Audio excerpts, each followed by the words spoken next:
At sana, walang mag-skip ng ads. Yun lang. Maraming salamat. Simulan na natin. Pagsapit ng madaling araw, biglang nagising ang buong pamilya nitong sinuli. Dahil sa ingay ng mga kababaryo nila, nagkatay kasi yun ng mga baboy para sa araw ng piyesta.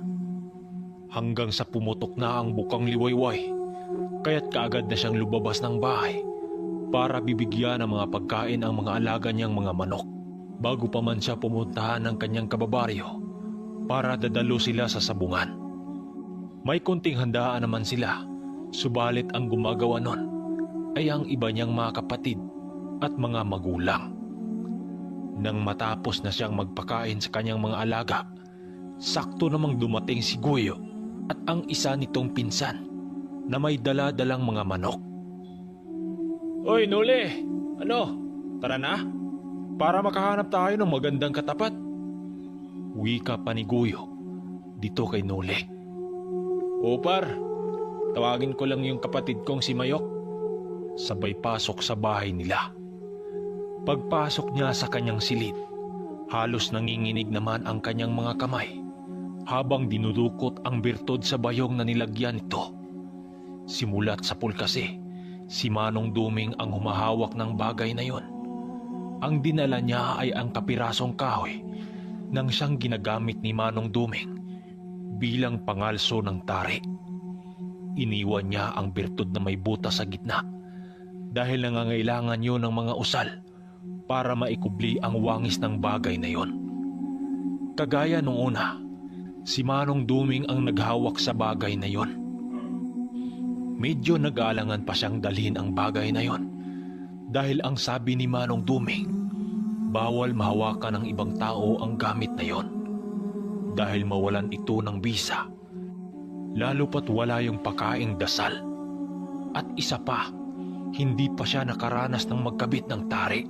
Kadalasan kasing mga taong may mga tangan na mutya, puro marunong magkabit ng tari yon dahil nga bawal mahawakan ng iba. Kahit ganun pa man, dinala pa rin niya ang parte ng birtud at lumabas ng bahay. Paglabas niya ng kanyang silid, sakto namang nakita niya ang kapatid niyang si Mayok habang nagipag-usap nila Guyo. Yok, isama mo na kita doon sa sabungan at dalhin mo yung dalawa nating manok, yung nakabukod sa ilalim ng langka. Wika ni Nuli sa kanyang nakakatandang kapatid. Tumitig lang naman sa kanya ang kanyang kapatid na para bang nagtataka ito. Magsasabong ka na naman kuya, baka magagalit si itay niyan. Sagot naman nito sa kanya. Huwag kang mag-alala, alam na ni itay kagabi ko pa yun sinabi yan eh. Wika naman niya dito, kaya't wala nang nagawa ang kanyang kapatid at sumunod na lang sa sinabi niya. Ano par, alis na tayo? Mag-alas 10 na oh, baka mahuli pa tayo niyan. Wika naman ni Guyo kay Nuli. Makalipas pa ang ilang minuto, kasalukuyan na silang naglalakad ng baryo papuntang sabungan. Kasama niya noon si Mayok nang siyang nagdadala sa kanyang panlaban na manok at ang kaibigan niyang si Guyo at ang pinsan nitong si Leroy. Habang naglalakad ang pangkat nila Nuri sa baryo, hindi namang maiwasang pag-usapan itong si Nuli sa mga taong nakakilala sa kanya. Nakisyo pariwarang bata at walang pinag-aralan. At isa pa, sugarol. Yan mo lang yung mga taong mapagusgas sa ating paligid. Magsasawa din naman yan eh. Pagtatanggol sa kanya ni Guyo na isa ding sabungero. Paglapit ng pangkat ni Nuli sa sabungan, nagsitinginan sa kanya ang mga sabungerong kababaryo lang din niya, kasama na rin ang mga dayong mga tao. Kalat na kalat kasi sa kanilang baryo ang pagpapalaya sa kanya ng kanyang ama noong dumaang ilang buwan. At doon niya nakatagpong muli ang isang kilalang mananabong na palaging tumalo sa kanya. Palagi siya ang hinamo ng lalaking yon noon kapag nagkatagpo sila ng landas. Iniiwasan ang lalaking yun ng ibang sabungero dahil bukod sa kayabangang taglay nito, Usap-usapan din na may mutya itong tangan pagdating sa larangan ng tigbakay. Par, di ba yan yung lalaking palagi mong nakakasagupa sa laban? Wika naman ni Goyo sa kanya nang siyang sinagot naman niya ng, "Oo, nakita ko nga eh." "Nako, iwasan mo yan par, di ka mananalo dyan." Sagot naman pabalik ni Goyo sa kanya. Habang nakaupo sila sa isang banda na may nagtatapatan ng manok, nasipat sila ng lalaking tinutukoy nila kanina. Lumapit yon sa kanila at nagwika ng, "Uy, Noli, andito ka na naman? Ilan yung manok mong dala dyan?" Wika nito sa kanila. Hindi umimik itong sinuli, bagkus iniwasan niya ito ng tingin. Subalit talagang makulit ang lalaking yon. Hindi pa yon nakontento at nagwika yon ng, "Kahit dalawa pa yung dala mong manok, isa lang ang itatapat ko dyan." Wika nitong nakakairita. Daldal ng daldal yun sa kanya, kahit hindi niya yun kinakausap. Lumapit yun sa kanya ng bahagya, may hinawakang manok. "Ito, may panlaban ako dyan. Mas maliit ito kaysa sayo. Ano, kakasa ka ba?" Wika nito kay Noli. Nakatingin lang itong sinuli sa lalaki habang hindi umimik. Maya-maya pa, sinagot niya ito ng, "Sige, kakasa ko." Nang marinig yun ng makatapat niya, ngumisi lang naman yun habang nagwiwika ng, "Ayan ang gusto ko. Kakasa ka agad. Ano, game?" Wika ng dati niyang katunggali sa sabungan na kampanting nagsalita. Subalit bigla siyang napaisip kung sino naman ang magkakabit ng tari. Mayroon siyang dalang-dalang bulang. Ang problema nga lang, hindi siya marunong magkabit nito. Kahit walang kaalam-alam itong sinuli sa pagtatadi ng bulang, sinubukan pa rin niya yung gawin. Nag-alala na rin sa kanya ang kanyang kaibigan at sinabihan siya nito na ipaubaya na lang ang gawain yon sa mga nagtatadi ng bulang doon. "Hoy par, sigurado kang ikaw magkakabit niyan? Baka masugatan ka pa dyan." Wika naman ni Goyo sa kanya. Subalit nagmamatigas pa rin itong sinuli at ipinatuloy ang kanyang ginagawa. Mabuti nga lang ay may alam ang pinsan ni Goyo sa pagkakabit ng tari, kaya't itinuro nito kung saan yun sisimulan. Nang malingat ni Nuli ang kanyang mga kaibigan, pasimple naman niyang ikinabit ang bertud na gamit-gamit nila noon sa mga laban nila Manong Duming. Magamat may duda pa itong sinuli, pero sinubukan pa rin niya yung ikabit sa kanyang manok. Medyo natagalan sila sa pagtatali ng bulang dahil una yung ginagawa ni Nuli. Pagpasok nila sa ruweda, nauna na pala ang kalaban doon sa loob. Pagpasok niya ng ruweda, nagwika sa kanya si Goyo ng, "Noli, sana hindi kakalas yung tari mo. May agimat yung makakalaban mo." Wika ni Goyo sa kanya. Sa mga nakakilala sa kanyang kalaban, halos yun doon pumusta. Maliban lang sa mga bagong dumating, ay doon yun pumusta sa kanya dahil kitang-kita nito ang tindig sa pambato ni Noli na sobrang ganda. Ang inilaban kasi niyang tandang ay yung galing kila Umar. Kaya't masasabing angat yun sa laban. Pero hindi yan ang sinasandala ni Noli, kundi sa birtud niyang taglay. Pagsalpukan ng mga manok sa ere, isang banggaan lang ay biglang napatayo ang kanyang kalaban na may kilalang may mutya. Dahil kitang-kita nito ang pagtalsik ng ulo sa manok nito doon sa gilid ng ruweda. Nagtatalon-talon ang katawan ng manok na halos makakatama pa yun sa mga taong nanunood. Gulat na gulat noon ang kanyang kalaban habang nakatitig sa kanya ng masama. Dahil simulat sa pool, unang-una pa niya itong natalo doon sa kanilang baryo kapag nagsasabong. Lalabas na sana siya ng ruweda, dala-dala ang bihag na manok. Nang nagwika ang katunggali niya ng, "Hoy, isa pa! Huwag ka munang alis!" Wika nito sa kanya. Tumitingin siya kay Guyo, subalit maging ito, suminyas na okay, ribansa daw. Nang makuha na ng ripiri ang pagpasya nitong ni Sinuli, muling itinakda ang tagalista ng tagasabong. Kaya't ang nangyari, tuloy ang laban. Hindi na rin tinanggal ang tari ng manok ni Nuli dahil kontinyo nga. Nang bibitawan muli ang dalawang panig, kaagad nagharap ang mga manok. Habang papasugod ang manok ni Nuli, tila ba hindi ito nakita ng kalaban. Nakatingin yun sa himpapawid na para bang may nakikita yung insektong lumilipad.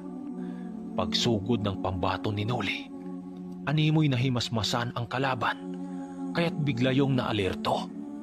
Pero wala na. Nakatama na ang manok ni Nuli. Lumipad pa ang kalaban na paganti. Subalit paglapag nito, bigla na lang yung natumba at sumuka ng dugo. Yung pagsugod pala sa pambato ni Nuli ay diretso pala yung tumama sa kalaban. Naghiyawan ang mga kaibigan ni Nuli at isa na dito ang kanyang kapatid at si Guyo. Paglabas nila ng sabungan, hindi mamayaw sa kakadaldal itong si Guyo dahil maging ito hindi makapaniwala sa nangyari. Tila ba isang ganador ang hawak na manok ni Nuli at isa pa sa pinagtataka ni Guyo, iunang ginawa ni Nuli ang pagkakabit ng tari, pero nagawang pumatay ng dalawang manok at ang ikinamangha pa dito, isang antingiro ang kanyang nakakasagupa. Habang tinatanggalan nila ng tari ang manok, panay ang pagpipisil ni Guyo sa tandang ni Nuli kung nagkaroon ba ito ng sugat, subalit malinaw pa sa tubig ng bukal na wala yung kagalos-galos. Maraming mga kababaryo niya ang saksi sa ginawa ni Nuli at manghang-mangha sila dito. Maniwala man kayo o hindi, halos lahat ng nakilala kay Nuli mga sabungero, humaplos yun sa kanyang ulo bago yun pumasok ng ruweda, sa paniniwalang baka matalsikan sila ng swerte ni Nuli. Magamat weirdo ang ginagawa ng mga ito sa kanya, hinayaan lang naman niya yon dahil purong kakilala niya yon. Subalit maigi siyang nag-iingat, baka mayroong makapansin sa kanyang sikreto. Makalipas ang isang oras, muling napagdesisyon na ng pangkat ni Nuli na kumasa sa mga ibang sabungirong nagyaya sa kanila. Akala ni Guyo ay nagkataon lang ang pangyayari, subalit hindi nito inasahang muling maghasik ang tangan-tangan nitong sinuli. Nang magsimula na ang laban, maraming pangontra ang inilagay ng kalaban sa ruweda. Nandun na yung paghagis ng asin, luyang itim, sanga ng kahoy na hindi mawari kung anong uri. Subalit wala yung epekto dahil hindi naman nila alam ang dahilan. Ang inilaban ni Nuli na manok ay ang pinakamahusay niyang manok na kulay puti. Ang tawag nila sa dugong nananalaytay sa manok na yon, kung hindi ako nagkakamali, white jackal ata o white hawk, basta yun na yon. Pagbitaw niya sa kanyang nilalabang manok, kaagad yung dumikit sa kalaban at walang tigil sa pagpapalo. Kahit nakatagilid yun o mapahiga, talagang dikdikan ang ginagawa sa laban ng kanyang manok. Subalit lingid sa kaalaman ni Nuli, hindi ang kanyang manok ang punterya ng kalaban. Nasipat kasi niya yung animoy mayroong insektong lumilipad na pinagtuunan ng kalaban. Subalit sa paningin ng mga tao, wala silang napapansin sa laban na yon. Sa unang laban ng kanyang pangalawang manok, nakuha nito ang unang panalo. Nang siyang hindi lubos maisip ng taga-baryo niya, mayroon pa siyang naririnig sa paligid ng sabungan na kiso may dagon siyang gamit. At yung iba naman, sinabing sa lahi yun ng mga manok niyang inaalagaan. Habang nasa loob siya ng ruweda, tuwang-tuwa naman si Guyo sa kanyang tagiliran. Dahil sa ipinamalas ng mga pambato nitong sinuli, Maraming mga matang nakapuntarya sa kanya. Ang iba pa dito ay ang mga batikang mananadi ng bulang. Paglabas niya ng ruweda, hawak na niya ng kanyang manok na galing sa laban. Ang kanyang bihag naman, nakaalalay doon si Goyo dahil tinatanggalan pa yun ng tari ng kalaban bago ito makuha ni Goyo. Habang si Mayok niyang kapatid, nakatuon yun sa dalawa niyang bihag sa unang labanan kasi, sa unang labanan ng isa niyang manok. Kuya, mukhang nanghihingi ka lang ng manok na mabibihag ngayon ah. Wikang patawa-tawa ng kanyang kapatid. Kanya naman itong sinabihan na huwag mag-ingay at maasar pa sa kanila. Habang nakatayo siyang palingalinga sa paligid, hindi niya napansing may tao palang nakikinig sa kanyang likuran. Nang akmang alis na yon, bago pa niya napansin. Subalit narinig niya itong nagwikang papalis. No? Hindi magtatagal. Malalaman ko rin yung sikreto mo, bata. Yun yung lalaking natalo niya kanina ng 2 bisis sa mga manok nito. Yun yung taong may kuro-kurong may agimat sa sabungan. At hindi lang yun.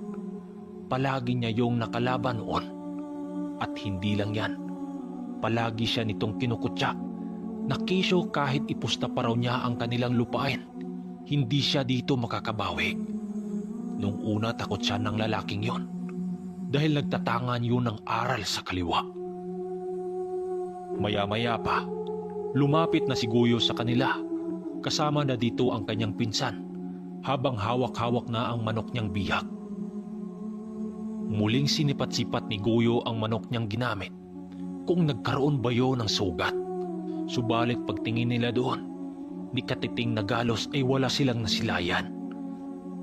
Sa 3 laban inuli sa sabungan, nakapusta pala si Goyo sa kanyang manok, kung kaya't maging ito, nakakuha yun ng panalo. Nagwika yun sa kanya ng, parang araw mo talaga ngayon ah. Bakit hindi mo na lang lubos-lubusin? Tutal, may panalo ka na naman ay. Ilaban mo ulit. Wika ni Goyo na kaibigan ni Nuli sa kanya. Kaya't napapaisip siya kung bakit hindi niya subukang muli. Kaya't sinabi niya kay Mayok na kanyang kapatid ng, Dong, bantayan mong maigi itong manok natin ha, at saka yung mga bihag. Huwag mong ipaglapit sa manok ni Goyo, baka mag-aawa yan. Wika niya sa kanyang kapatid. Sige kuya, kasama ko naman si Kuya Leroy na magbabantay dito. Sagot naman ng kanyang kapatid sa kanya. Kaya't pumunta na silang dalawa ni Goyo sa may unahang banda ng sabungan. Pagdating nilang dalawa sa mga taong nagkumpulang mga sabungero, kaagad na silang sumali doon para makakuha ng magandang katapatan. Hanggang sa may tumapat sa kanilang manok na isang lalaking tagabayan. Habang itinabi ni Goyo ang kanyang manok sa kalaban, kung magkapariha ba ang tindig nito, itong sinuli naman, nakatitig naman ito sa pagmumukha ng lalaki dahil pakiramdam niya, pamilyar sa kanya ang lalaking yon. Hindi niya alam kung saan niya yun nakita, pero alam niyang nagkita na sila dati nito. Magamat kinabahan siya ng lalaking yon, patuloy pa rin sila sa pakipagtapatan doon. Nang magkasundo na sila Goyo at ang makakalaban nila, nagwika yun ng, Sige boss, game, laban. Tawagin ko lang yung bus ko doon sa labas para makita niya rin kung ano ang makakalaban niya. Basta dito lang kayo, babalik rin kami. Wika nito sabay alis. Nang akmang kukunin na ni Goyo ang tari para ihanda, kanya itong pinigilan. Huwag na muna. Tingnan na muna natin kung kanino yung manok na hawak-hawak nun. Sabi niya kay Goyo. Maya-maya pa, hindi nga siya nagkamali sa kanyang duda dahil tauhan pala ang lalaking yon ng kanyang kaibigan ang taong dahilan kung bakit nagkaroon siya ng manukan. Walang iba kundi si Umar. Paglapit sa kanila ng makakatapat niya, kasama si Umar dito, biglang natutulala si Noli nang magkatitigan sila ni Umar. Buddy, ikaw ba yan? Wika niya dito. Habang si Umar naman, nanlaki ang mga mata nito habang nakatitig sa kanya. Ikaw ba yan, Uli? Sabi ko na nga ba, ikaw yan, Umar eh. Ba't ka napadpad sa baryo namin? Tanong niya dito. Nang marinig yun ni Umar, sumagot naman yun ng... Napadpad nga kami dito eh. Naisabay lang sa mga taong sa bungirong umakyat dito. At di ko akalaing dito pala nakatira yung mga bunggaitang sa bungirong nakasama namin dati. Sagot nitong nakangisik sa kanya. Oo nga pala, Umar. Si Guyo kaibigan ko. Lumaban kami ngayon. Pagpakilala ni Nuli sa kanyang mga kaibigan. Kung kaya't ang nangyari, na-cancel ang dapat nila sanang laban. Pinakilala din ni Nuli ang lahat niyang kaibigan doon kay Umar nang siyang ikinagalak ng kanilang pangkat. Ayon sa kanilang pag-usap, nakaisang laban na pala si Umar, subalit sa kasamang palad, natabla ang laban. Nang dalhin nila Nuli at Guyo itong si Umar sa kanilang pwesto kanina, nagulat ito sa kanyang nasasaksiyan. Buddy, huwag mong sabihing bihag nyo tong 3 manok. Andito yung manok kong ibinigay sa'yo noon ah. Wika ni Umar kay Nuli. O buddy, yan nga yung nakadalawang bihag ngayon eh. At itong si Puti naman na ilaban sa'yo kanina, nakaisa na. Sagot naman niya rito. Nang marinig yun ni Umar, umiling-iling lang itong nakangising nakatingin sa kanya. Kakaiba ka talaga, Nuli. Ibig sabihin nun, pangalawa sana kaming tatalunin mo. Sagot naman ito sa kanya. Siyempre, hindi niya yun gagawin.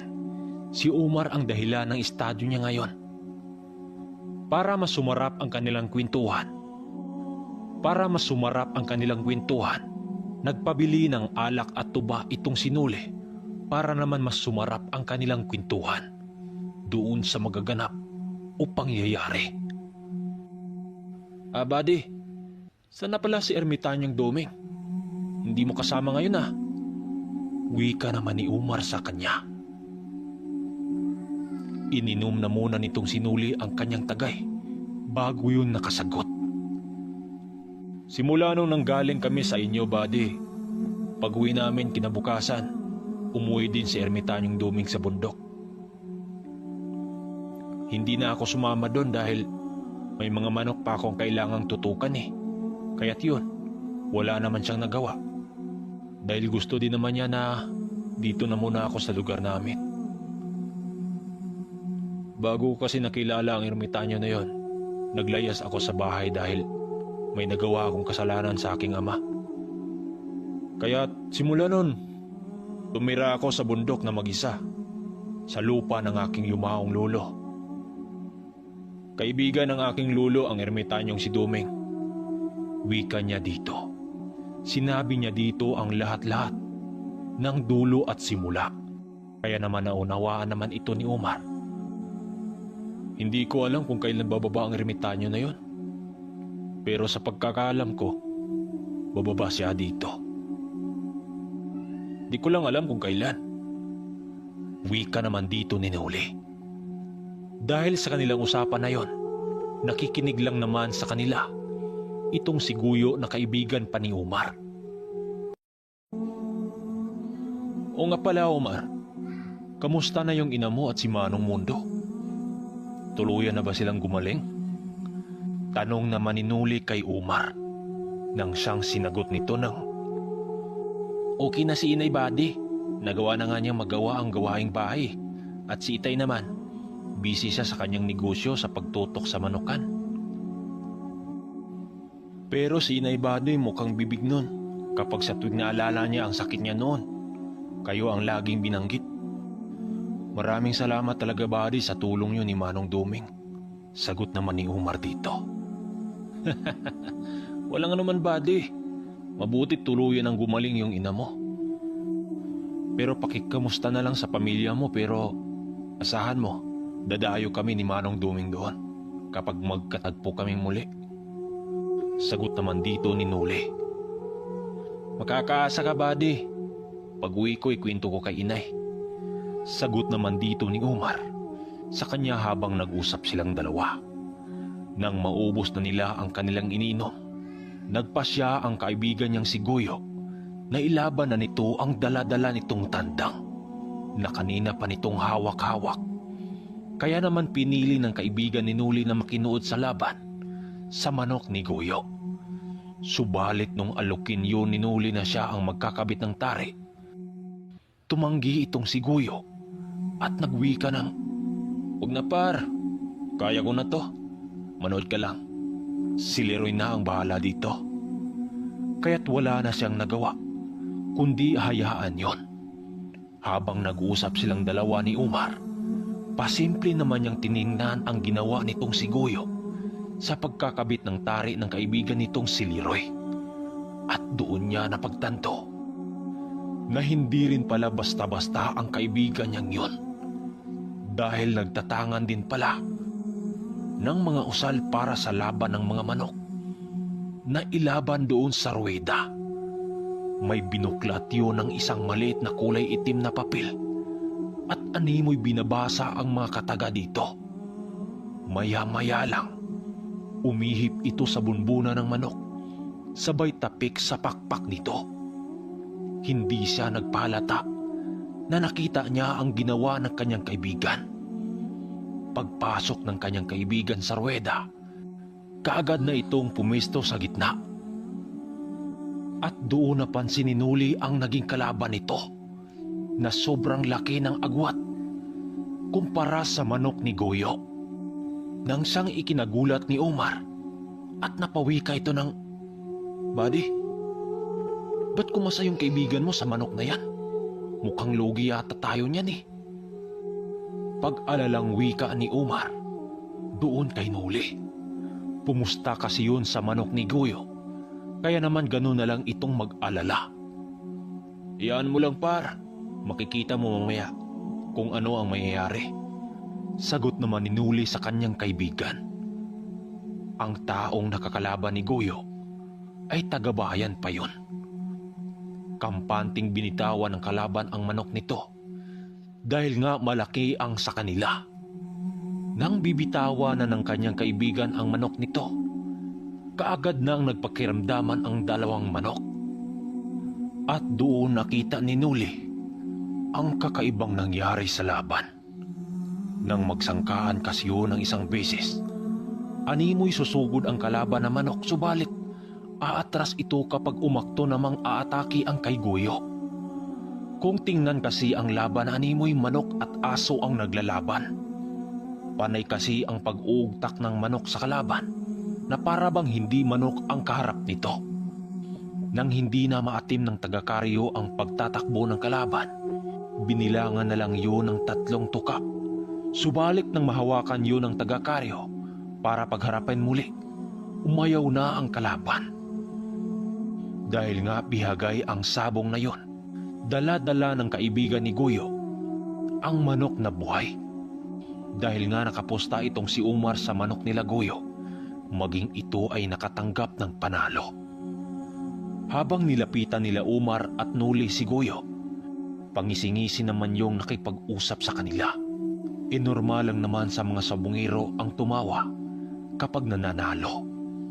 Subalit nagtataka si Nuli nang ipaglapit ni Umar ang kanyang manok doon sa bihag nila Guyo, nakapagtatakang lumalaban yon doon sa manok nila Umar. Kaya naman napawika dito si Nuli ng, "Uy par, mukhang tumapang muli yung bihag nyo, tingnan mo." Wika ni Nuli sa kanyang kaibigan. Pero nung ilapit yon sa manok ni Guyo, nakasalukuyang tinatanggalan ng tari, umaayaw yon. Maniwala man kayo o hindi, pero nung makalas ni Guyo ang bulang sa manok nito, biglang lumaban muli ang kanilang bihag. Doon ang sang napansin ni Guyo. Pinaglaruan kasi ng kapatid ni Nuli na si Mayok ang manok nitong bihag. Sinabi ni Guyo sa kanila na baka nagkataon lang ang lahat. Subalit malinaw kay Nuli na mayroon ngang kakaibang lihim ang kaibigan niyang yon. Pero hindi yun napansin ni Omar dahil wala naman siyang alam sa mga ganong tangan. Pasimpleng lumapit si Nuli kay Goyo at pasimpleng nagwika ng, "Par, malakas talaga yung gamit mo ah. Pwede bang malaman?" Wika niyang pabiro dito. Nang marinig yun ni Goyo, ngumisi lang naman itong sumagot ng, "Ano ka ba, Par? Para yun lang eh. Nagtataka ka na. Tara, lalapit tayo doon sa tapatan.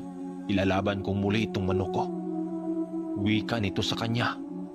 Nang sumabat ang kaibigan ni Goyo na si Leroy. "Oo nga paring Nuli, bakit ni mo rin ilaban mo yung si puti mo?" Nang marinig yun ni Nuli, sinabi niya dito na mamaya na. At naghanap na nga sila ng makakalaban sa manok ni Goyo. Nang may lumapit sa kanilang pangkat ng grupo ng mga matatandang may hawak na manok. Nasa 5 ang bilang ng grupong yon.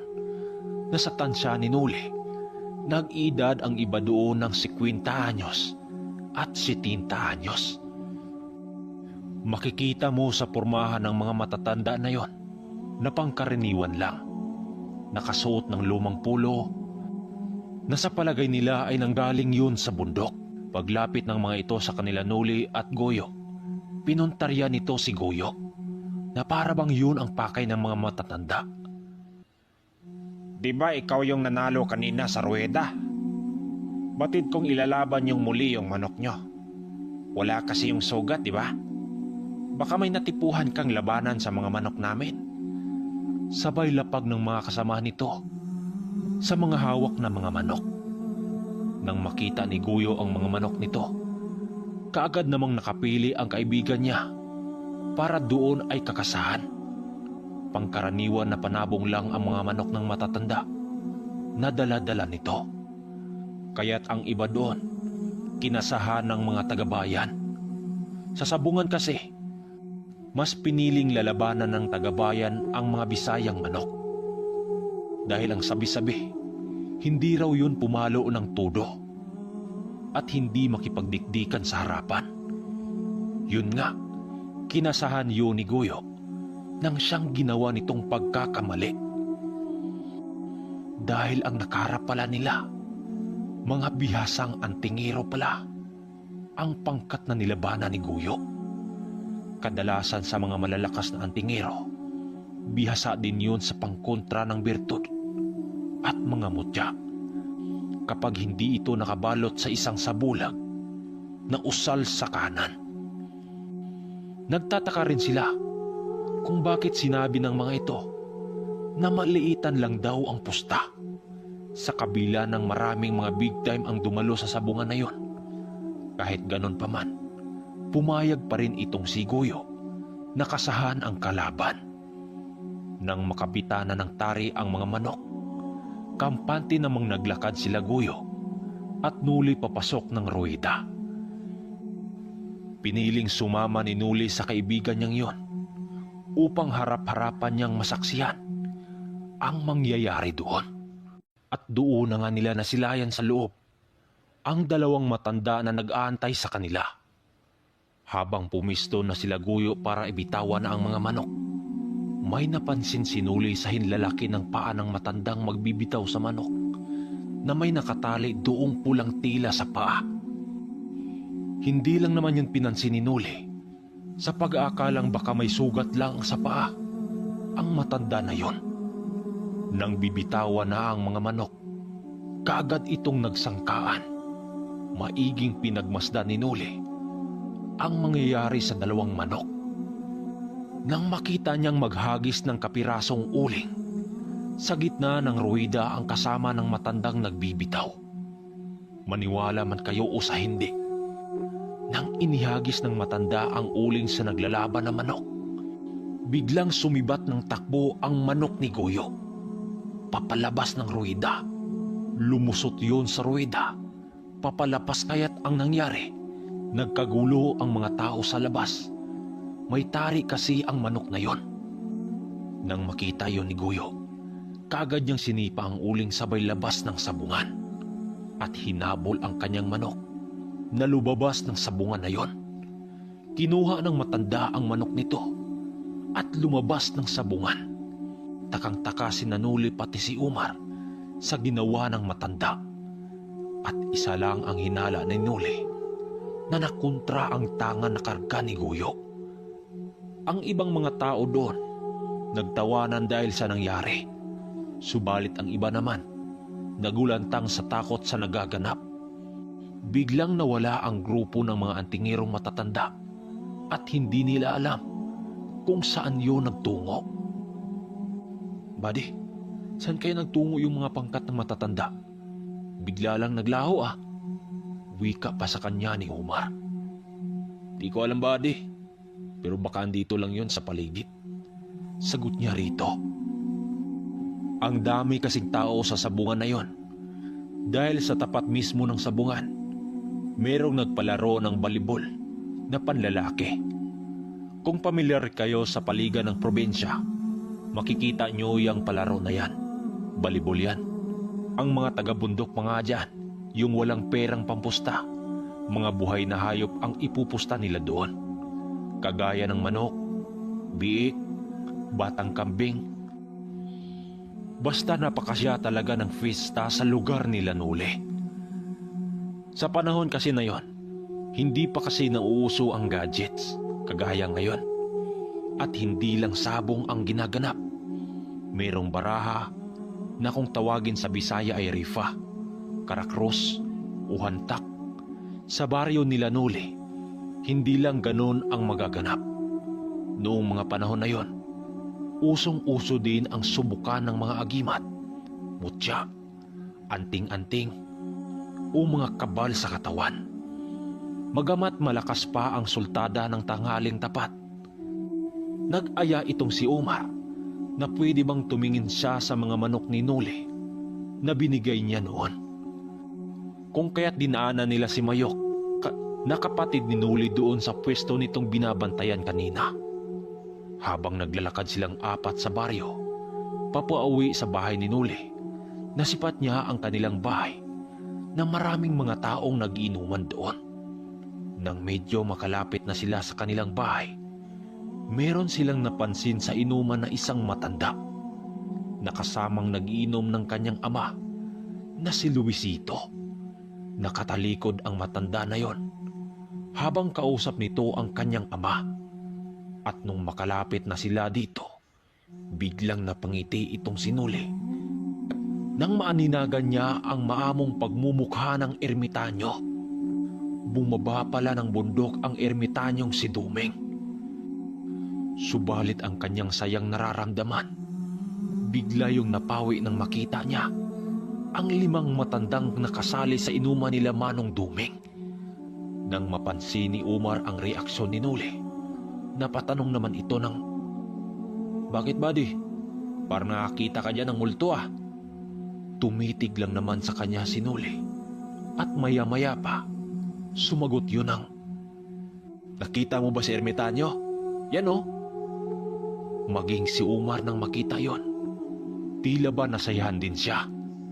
Subalit bigla din itong natigilan nang makita din ito ang 5 matanda na nakalaban nila Guyo. Maging ang mga matanda na yon, bigla ding natigilan nung makita sila nito na doon pala sila nakatira. Napatitig din ito sa kanilang habang nakangiti. Nang mapansin silang apat ng ama ni Umar na naglalakad, narinig pa nila itong nagwika ng, "Ayun na pala, yung anak ko." Kaya't napalingon sa kanila si ermitanyong Dumeng. Oy, Nuli, mabutit nakauwi na kayo. Kanina pa akong hanap ng hanap sa inyo Akala ko naglalayas ka na naman. Wika ng ermitanyo sa kanya habang patawa-tawa pa ito. "Ikaw talaga, Mano. Noon pa yon at iba na ngayon." Sagot naman niya dito. Teka, sino ba itong mga kasama mo? Kaibigan mo? Tanong nito kila Umar. "Oy Manong, maligayang pagbabalik, kamusta na ho kayo? Medyo matagal din tayong hindi nakita Wika ni Umar sa ermitanyo. Bakit? Sino ka ba, Otoy? Hindi ko na kasi natatandaan eh. Uwi ka naman ng ermitanyo. Ako to, Manong, si Omar.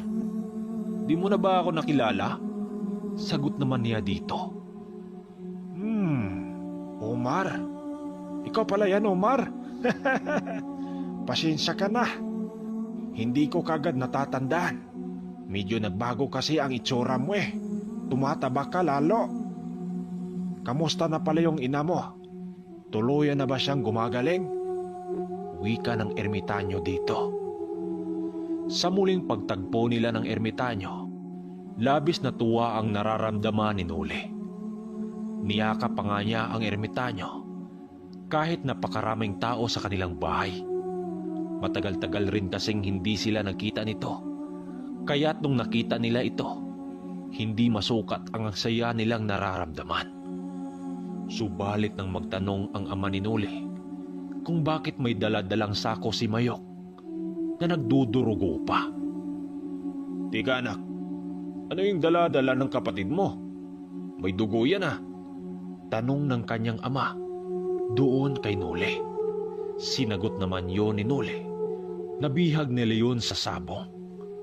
At doon nagulat ang kanyang ama at ang ermitanyo. Kaagad dinala ng kanyang ama ang bihag doon sa kusina para lutuin at gagawing pulutan. Para makapagkwentuhan sila ng maayos ng ermitanyo, pinili nilang lumayo-layo na muna sa nagiinumang mga tao. Nang makalapit na sila sa manukan nitong sinuli, nagtanong sa kanya ang ermitanyo kung papaano niya nagamit ang bertot na hindi nga siya marunong magkabit ng tari. Huwag mong sabihin, Noli, na pinahawakan mo sa ibang tao ang gamit mo. Sabi ko sa'yo, huwag mong gawin ang mga bagay na yon dahil mawawalan ito ng bisa. Hindi naman, Manong eh. Kanina nga sinikap ko talagang ako ang magtatari. Akala ko kasi di ka na bababa ng bundok eh. Nang marinig yun ni Manong Duming, napangisi lang naman yon habang sumasagot ng, Akala ko sinuway mo ang mga bilin ko sa'yo. Kundi magsisisi ka. wika nito sa kanya. Nang sabihan niya ang ermitanyo na halos ang mga tao doon ay antingero, hindi man lang ito nagulat, bagkus sinagot pa siya nito ng, Kanina ko pa yung nararamdaman, Noli. Mamaya, manood ka sa palabas. Sabay lakad ng ermitanyo papunta sa kanyang ama. Kaya't sila Umar naman ang nag-uusap patungkol naman sa mga alaga ni Noli. Tuwang-tuwa naman si Umar kay Noli dahil nagawa niyang maparami ang binigay niyang mga manok noon. Makalipas ang ilang minuto, tinawag sila ng ama ni Noli na luto na raw ang bihag ng manok. Kaya't lumapit na sila kay Manong Duming. At doon namangha itong si Omar sa mga bisita nila Noli. Nang magkaroon ng tagisan ng agimat o mga karga sa katawan. Ang iba dito, nagpakita na ng mga medalyon o kwintas. Medyo nakainom na kasi ang mga tao doon. Kaya't ang iba dito, naghamo na ng subukan ng karga sa kapwa nila antingero. Subalit sa lahat ng mga antingerong naroroon, hindi nila alam na may kasama silang ermitanyo. At dito magimbal ang lahat ng mga antingero doon sa lugar nila Noli nang malasing itong si ermitanyong Duming at sumali sa tagisan ng karga. So ito na ang pinakainabangan ko. Ano kayang mangyayari, no? Pero napansin nyo naman, doon sa boses ko paputol-putol dahil sinipon tayo eh. Napakahirap mag-narit pag may nakabara sa ilong. Hinihingal ako. Pabang sa Far 15, kung idol nyo sa ermitanyo, i-like nyo ang video natin. Yun lang. Maraming salamat. Magandang gabi.